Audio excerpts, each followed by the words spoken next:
My fiancé and I have been in a relationship for just over 7 years, living together for the past 4, and engaged for the last 3. He's 27, and I'm 26. For this story, let's call us Seamus and Sharon. Over the past year, our relationship has started to exhibit some age-related strains, although nothing so severe that we couldn't overcome. Neither of us believes that legal marriage is essential, although I would have been okay with it if he had agreed. We believe that a natural commitment is far more important than a legal document, and we plan to remain engaged and committed to each other for life. Additionally, we intended to start having children within the next 12 to 18 months. Our issues arose from Seamus's workaholic tendencies. This began affecting our intimacy. When we initially got together, we were intimate all the time, sometimes multiple times a day. This decreased to about 3 times a week around the 3rd year, and last year it was more like 2 times a week. Now we're down to less than 2 times a week, and sometimes we go more than a week without intimacy. My desire for Seamus remains as high as ever, but his desire for me has plummeted due to his work commitments. He acknowledged that the stress and exhaustion from his job were causing issues, but didn't take any action to address it. Last year, he received a promotion to assistant manager. This new position came with a higher salary, but considering the long hours he puts in, he's actually earning less per hour than before. It's hard to see how that's a promotion. We've had numerous conversations about this, but he insists he's doing it for our future and our future family. Seamus explained that he was working diligently and saving money so that we could eventually buy a house, allowing me to stay home with our first child. I work at a call center for a bank, and I despise it. While I appreciated his sacrifice, I was simply asking for a bit more of his time and affection. When I pressed the issue, things would improve temporarily, but then he'd revert back to working, and I felt like an afterthought. Even when he was at home, he would often be on his laptop handling store-related tasks or speaking with employees or customers on the phone. It became incredibly frustrating. During his rare moments of free time, instead of spending it with me, he preferred gaming and was part of a few gaming groups. He mentioned that gaming was a stress reliever for him and encouraged me to join, but it wasn't something I was interested in. I sensed that even though he still loved me deeply, something was missing in our relationship, and we appeared to be growing apart. This brings me to the current situation. As I mentioned earlier, I work at a large call center where some of my colleagues are involved in open relationships or marriages. They claim that it has significantly improved their love lives. One of my coworkers, whom I'll refer to as Jessica, had extensive conversations with me about this topic. About a month ago, she mentioned that she and her husband were interested in exploring an open relationship involving both Seamus and me. She admitted that she found Seamus very attractive, and her husband thought I was quite appealing. I firmly declined this proposition because we were friends outside of work, and the idea felt unsettling. Additionally, considering we worked in the same department, it could potentially lead to tension and HR-related problems. Despite my clear rejection, she occasionally brought up the topic, causing me to distance myself from our friendship. I couldn't help but see her differently once I learned of her interest in Seamus. While we still had lunch together at times, we no longer spent time together after work. Several weeks ago, Jessica informed me that the IT guy responsible for our department was in an open relationship with his wife. He's an attractive older man, perhaps in his very late 40s, and he's a kind, soft-spoken person who's in excellent shape. Jessica suggested I should talk to him if I had any interest in exploring this topic. I told her I wasn't interested and that she was the one who kept bringing it up with me. However, several days later, this man, whom I'll call Taylor, approached me in the break room and asked if he could join me. I agreed, and he took a seat. We engaged in small talk for a while, and then he mentioned that Jessica had informed him that I might be open to the idea of an open relationship. I was taken aback because I couldn't believe Jessica had the audacity to share something like that after our conversation. I explained to Taylor that I wasn't really interested, and clarified that Jessica, along with a few others, had been discussing this concept with me, but it didn't pique my interest. Taylor suggested I should consider it, emphasizing that it can be quite healthy and beneficial for a relationship. He also mentioned that if I ever became interested, he would be honored to explore that path with me. I felt somewhat offended, but his approach was so calming and considerate that I didn't take it as an offense. I simply smiled and thanked him, saying I would keep it in mind if I ever changed my perspective. We continued our small talk for the remainder of the break. Later that afternoon, I found myself pondering my conversation with Taylor. I thought to myself that if I were ever to consider an open relationship, he would be an ideal partner for it. He appeared very mature and respectful, plus he's married with kids, so there's no risk of anything more happening, as he made it clear he loves his wife and children. Of course, I feel the same way about Seamus. He's my soulmate, and even if we were to explore such a thing, my love for him would remain unchanged. When I returned home that night, Seamus called and informed me that he would be working until 8:30 p.m. because someone had called out sick at the last minute. I was quite upset about this because he was originally supposed to be home by 5, and we had plans for a romantic dinner and a special evening together. He apologized and promised to make it up to me when he got home. However, that night he didn't arrive until after 9, and when he did, he was completely exhausted and just collapsed on the couch. I was so frustrated that I left him sleeping there and went to bed. Around 3 a.m., he came into the bedroom, kissed me, but I pretended to be asleep.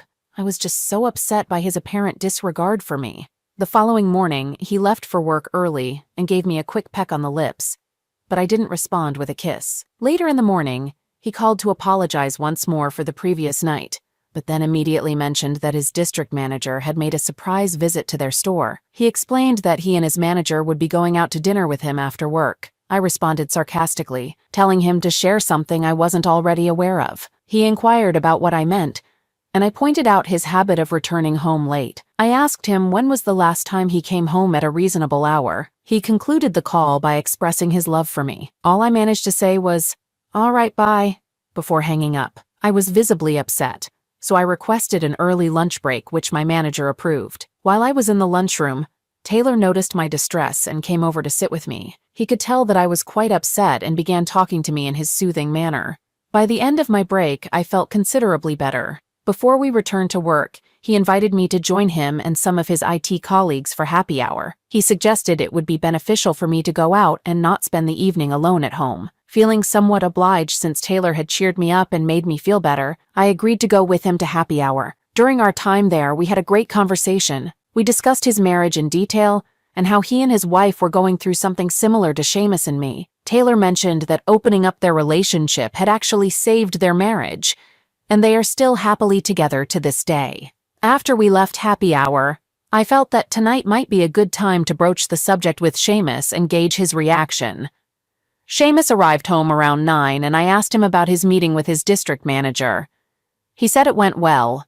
Then he inquired about how my evening at happy hour went, and I told him it was fine, but admitted that I would have enjoyed it much more if he had been there with me. I chose not to reveal that I had been there alone, engaging in a conversation with another guy, even though it was innocent. When there was a pause in our conversation, I brought up the topic of 5 people I work with who are in open relationships. Seamus hadn't heard about this before and asked if it was about people sleeping around with others while staying together. I replied, "Yes, something like that." He expressed his disapproval, calling it both stupid and disgusting, and suggested that those in such relationships should simply break up to be free to sleep with whomever they desire. I explained that the purpose of these relationships wasn't to encourage infidelity, but rather to strengthen the bond between couples. He found this idea ridiculous and asked for an explanation, to which I had no response.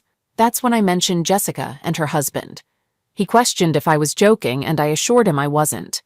He wondered why I hadn't told him about this earlier, and I admitted I was afraid he might not want to spend time with them. He conceded, saying he wouldn't be hanging out with them anymore because he found it distasteful. After that, he continued probing with more questions about the topic. He asked for my opinion on it, and I replied that if it worked for those involved, then it was their choice. He further inquired if I would ever consider something like this, and I clarified that I would only do it if he were in agreement. He seemed surprised by my response and repeated, "So you're telling me that if I agreed to this, you would do it?" I confirmed, "Yes, but only if you agree to it." His reaction was simply, wow, okay," accompanied by a somewhat perplexed look. Our conversation ended when he received a call from his dad and spoke with him for nearly 20 minutes. Afterward, we started making out and had a special night together, a refreshing change. However, during the following week, Seamus consistently worked late, sometimes past 7 p.m., due to a sudden employee resignation without notice. Feeling frustrated, I decided to join Taylor for a drink again. We headed out right after work and stayed until 7 p.m. During this time, we delved deep into discussions about open relationships and how such an arrangement might work for both of us. I must admit, our conversation ventured into some sensitive territory, crossing boundaries, but it remained purely conversational. Afterward, I ordered takeout from the bar for Seamus and me and returned home without informing Seamus about my time with Taylor. For the subsequent week, things appeared to be improving between Seamus and me. Although he still worked late, he managed to get home before 7 p.m. We had plans for a nice dinner on Thursday to celebrate our 7th year together. However, the night before, Seamus informed me that his regional manager was coming in the next day and had scheduled an unexpected operations review. He apologized and suggested that we postpone our anniversary celebration to Friday. I could tell he sensed my disappointment, but I reluctantly agreed. He also mentioned that he needed to spend the evening in our home office to prepare for the following day, which meant he couldn't join me for our planned TV time. I felt extremely upset and just overall frustrated by the situation. The next morning, he woke up before 5 a.m. and left the house around 6 a.m. He kissed me goodbye and mentioned that he might not be back until after 9 p.m. because the regional manager had plans to take him and his manager out for dinner. I replied with an understanding, okay, as it was what I had anticipated. Before he left, I asked him if he promised to take me out the next day, and he assured me that he would be home by 5 p.m., no matter what. We shared another kiss, and he departed. Throughout my workday, I couldn't help but dwell on the prospect of spending yet another evening alone. Just as my shift was concluding, I received a chat message from Taylor, asking if I'd like to join him for a drink after work. I contemplated it for a while before eventually agreeing. I decided to head home first to freshen up before meeting him at the tavern, arriving shortly after 5 p.m. Our outing lasted until nearly 8:30 p.m. While I was at the tavern with Taylor, Seamus sent me a text message asking, "Where are you?" My response was a simple, "I'm at the tavern with some people from work," which was technically true since there were a couple of colleagues from the loan processing department sitting at the bar. Following that, I inquired about how things were going with his regional manager, to which he replied, "Fantastic, absolutely fantastic." I responded with, "Great, see you later." I must admit that some of the conversation Taylor and I engaged in that evening was highly inappropriate and deeply personal. We discussed topics such as preferences and positions, among other things. Towards the end of the night, he began to touch and hold my hands until I withdrew them. Then, as he walked me to my car, he surprised me with a long hug, followed by an unexpected kiss on the lips. The kiss caught me off guard, and though I didn't voice my discomfort at the time, I believe he picked up on my body language and realized I didn't appreciate it. I left for home, eagerly anticipating seeing Seamus and discussing his meeting and dinner with the regional manager. However, when Seamus arrived home, he behaved normally, except for the fact that he didn't come over to kiss me as he usually did. I inquired about how his meeting with the regional manager had gone, and he responded with, "Great," without elaborating further. He then asked about my workday, and I described it as the usual. Non-stop calls and high stress. His next question was about happy hour and who had attended. I replied that it was fine and that it consisted of people from the IT department, most of whom he hadn't met. He followed up by asking how many people were there, to which I replied, "I don't know, maybe 8 or 9, something like that." Feeling uneasy about lying, I inquired about his dinner. He revealed that they hadn't had dinner because his regional manager had decided to return home early to be with his wife, and encouraged Seamus and his manager to do the same with their significant others due to their successful ops review. My heart sank upon hearing this news. I then asked where he had been until now, and he replied, "At the tavern, looking for you." A wave of sickness washed over me, realizing I was caught but not entirely sure. That's when Seamus confirmed, saying he had seen everything. I asked him what he meant, and he explained that he had witnessed me with that man, smiling and gazing at each other. He saw us holding hands and even observed us hugging and kissing. I was at a loss for words, so I simply said, "You don't understand." He responded, "No, I do understand. Now it all makes sense why you brought up an open relationship out of nowhere last week. You were seeking permission to be with this guy. He then asked me how long I had been cheating on him, and I assured him that I hadn't cheated and that our interactions had been limited to conversations. I expressed my deep remorse, but he told me that apologies wouldn't suffice this time. His voice trembled as he mentioned how I had shattered his trust and broken his heart. Overwhelmed with guilt, I began to cry and continued to apologize, but he refused to listen. He said he was leaving to stay with his dad for a while, and I pleaded with him not to go, begging for his forgiveness. However, he remained resolute. He departed, and I called him while he was en route to his dad's house. He informed me that he wasn't ready to talk at the moment and needed distance to sort things out. I inquired about what that meant, and he replied, "You know what that means." I persisted with my apologies and pleas for forgiveness, but he remained silent and eventually ended the call without saying goodnight. Later, I walked into the bedroom and noticed that most of his clothes were gone, except for a couple of old winter coats, a few baseball caps, and an old pair of shoes. It became clear that he had already packed his belongings before I arrived home and had gone somewhere until I got back. That explained why he came in after I did. I couldn't hold back my emotions and collapsed on the bed, desperately hoping that this was all just a dreadful nightmare. Every day, I sent him text messages expressing my deep apologies and regret for my actions, along with declarations of my love for him. Although the messages were delivered, he never responded. I sank into a deep depression, prompting some of my girlfriends from work to come over on Saturday evening in an attempt to lift my spirits. They eventually took me out, and for the first time in nearly 8 years, I got incredibly drunk. I was sleeping off the effects of that night on Sunday morning when I heard someone knocking at the door. I peered out and saw that it was Seamus. I felt a rush of happiness upon seeing him, but wondered why he didn't simply use his key to come in. When I opened the door, I immediately embraced him and poured out my feelings, telling him how much I loved and missed him and how depressed I had been since he left. He asked me to take a seat because he had something important to discuss. My immediate response was to start apologizing, but he cut me off, saying he didn't have time to waste on that because his dad was waiting for him in the car. Then, he revealed that he had been promoted to a store manager position. I congratulated him enthusiastically and gave him a warm hug. I expressed my pride in his hard work and emphasized that no one deserved this promotion more than him. He dropped the bombshell that the store he'd be managing was in another state, and he would be relocating in just 2 weeks. I was utterly devastated and desperately asked if I could go with him. His reply shattered me. "No, I'm breaking up with you." Tears welled up and I pleaded with him, asking why he was doing this. His response was blunt. "You know why?" In despair, I inquired about my future, and he coldly informed me that I would have to figure it out on my own. He then revealed that he had already terminated the lease on our apartment.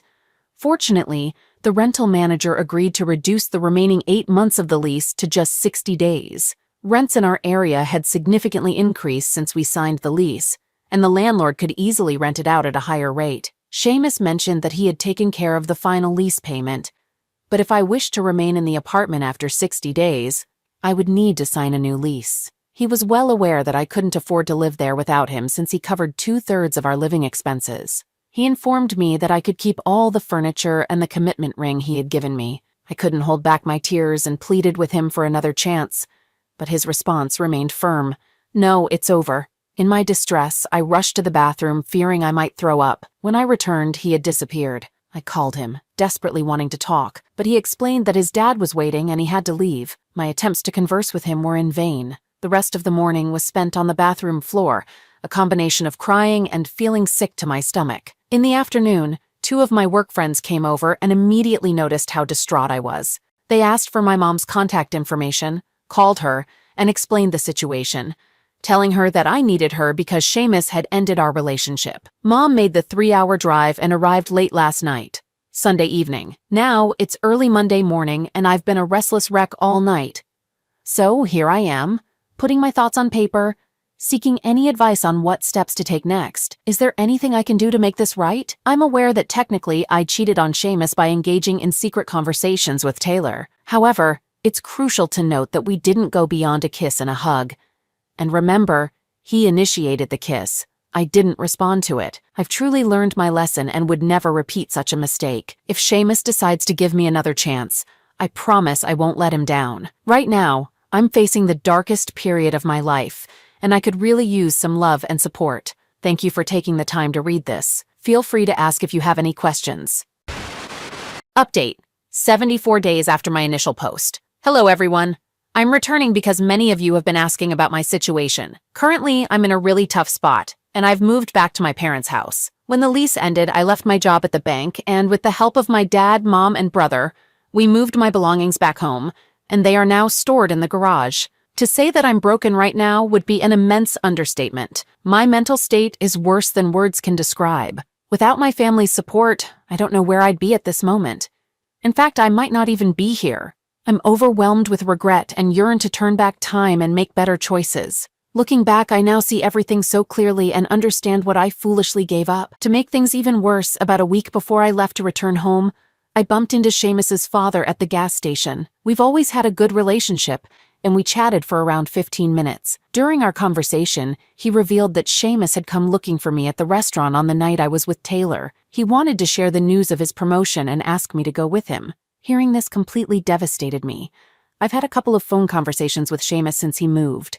He mentioned that he's genuinely happy with his new job, despite being incredibly busy. I have sincerely apologized to him, and he graciously accepted my apology, thanking me for the wonderful years we spent together. He made it clear that, in his view, we're not a good match and won't be a couple again. However, he wants us to maintain a civil relationship. This has been incredibly painful for me, more than words can express. But I'm not pressuring him or acting clingy. I'm simply grateful that he's still willing to talk to me. During our last call a couple of weeks ago, I let him know that if he ever changes his mind, I'd be on the next flight out to see him.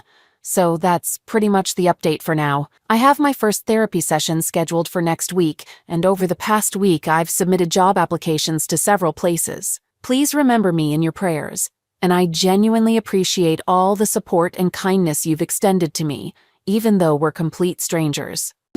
All right, that was a fun story. Now let's move on to another exciting one. Stay tuned and let's dive in. In my third year of college, I visited the local city library and happened to meet a really attractive girl.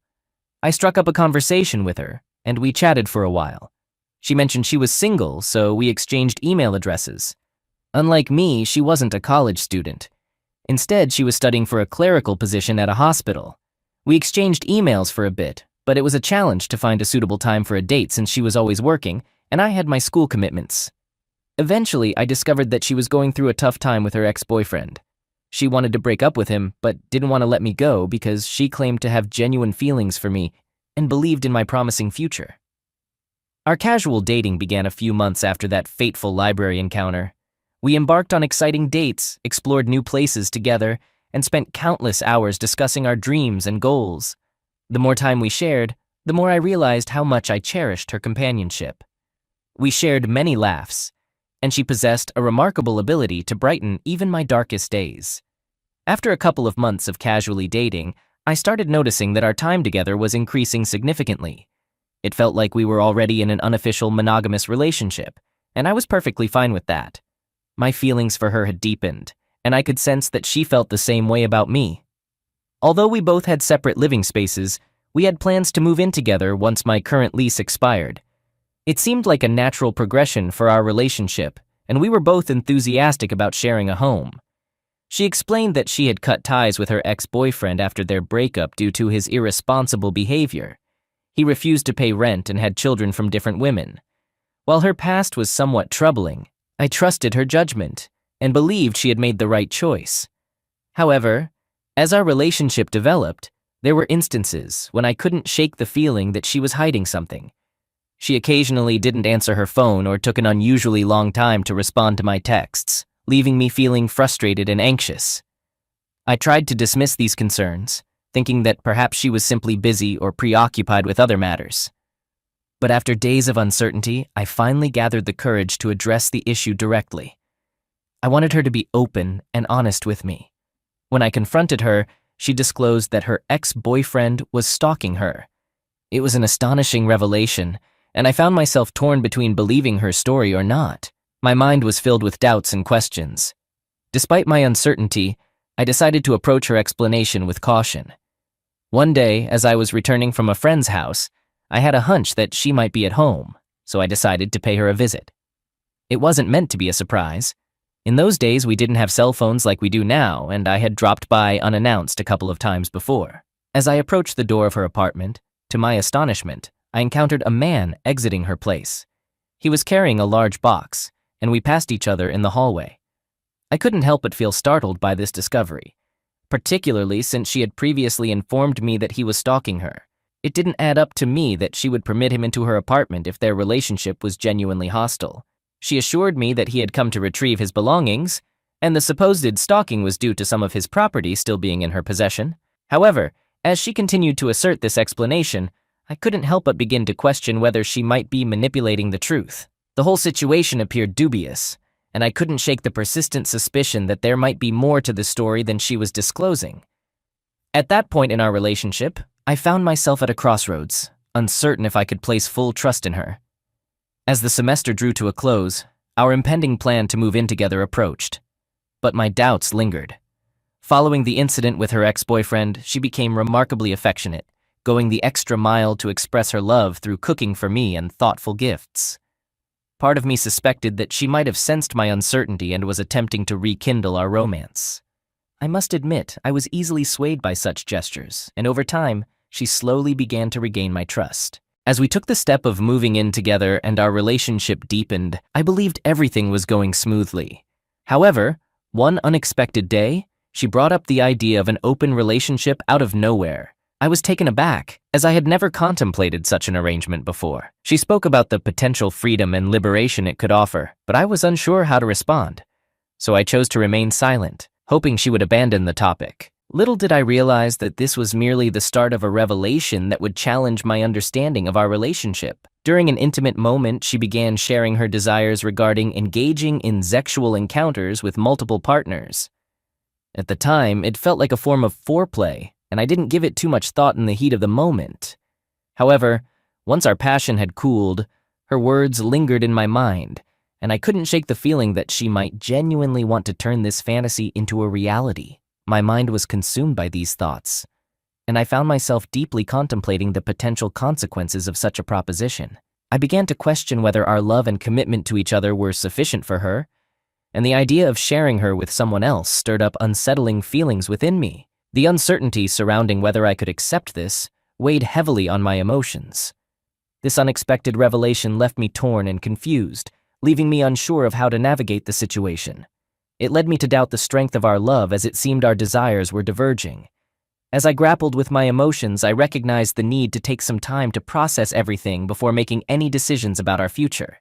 Following her expressions of desire during our intimate moments, which didn't resonate with me but seemed to please her, we engaged in further discussions. She disclosed that her ex-boyfriend had a penchant for watching her with other men, and once again proposed the idea of an open relationship. Respectfully, I declined, explaining that I had no interest in such a lifestyle. Unfortunately, my decision didn't sit well with her, and she responded with passive-aggressive behavior, attempting to provoke me.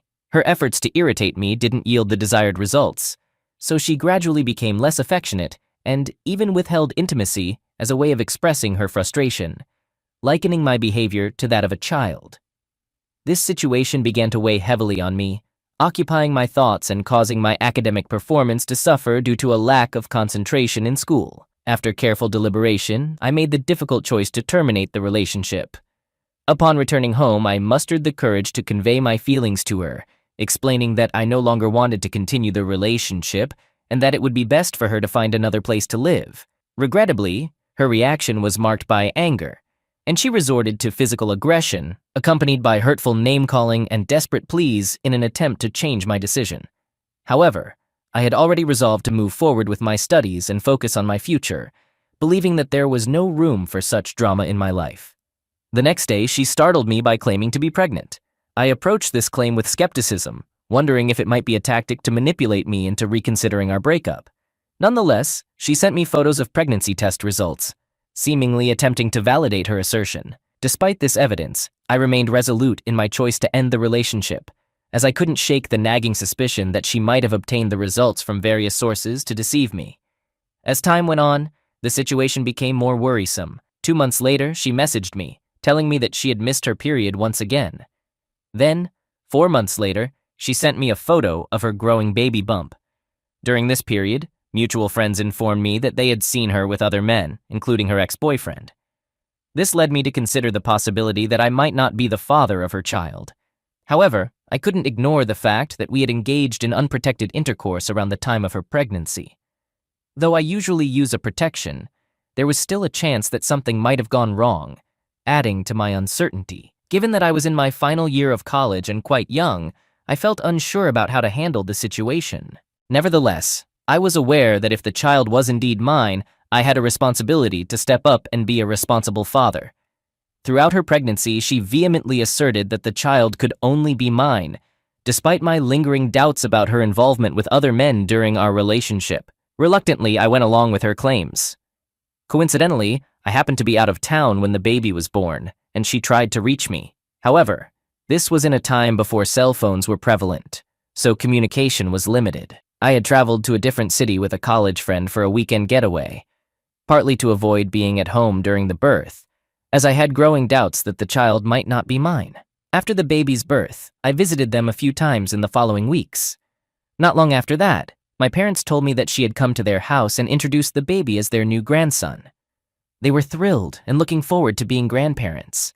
However, I had to stop everything and explain to them that I was quite certain the child was not mine. The moment I saw the baby, I felt no connection whatsoever. Though it was a baby, I didn't see anything in the child that resembled me in any way. Since she was already receiving government assistance, the state mandated a paternity test. This is a routine procedure when someone is receiving state or government aid, like food stamps, as they need to identify the father for child support purposes. Given the circumstances, I decided it was best to proceed with the paternity test as scheduled. When the paternity test results came back, they showed that there was less than a 1% chance that the child was mine. With this conclusive evidence, I decided to make a clean break and move forward. The 2 times I saw her afterward, which was over 20 years ago now, she appeared almost tearful as she tried to apologize for what she had put me through back then. Through word of mouth, I eventually learned who the real father was, and it turned out to be her ex-boyfriend. The same one she had claimed was stalking her, the one I even encountered leaving her apartment with some boxes. Unfortunately, he already had other children from different relationships and couldn't provide any support for them. Unfortunately, his health problems and struggles with pills led to his untimely death, leaving the child without a father figure. Throughout this difficult situation, I remained composed and fully cooperative, which resulted in a commendation letter from the county prosecutor's office for my responsible conduct. It was evident that she pursued me because I was in college and had a promising career ahead. I genuinely believed that she thought the child was mine. Or perhaps she convinced herself to the point of believing it.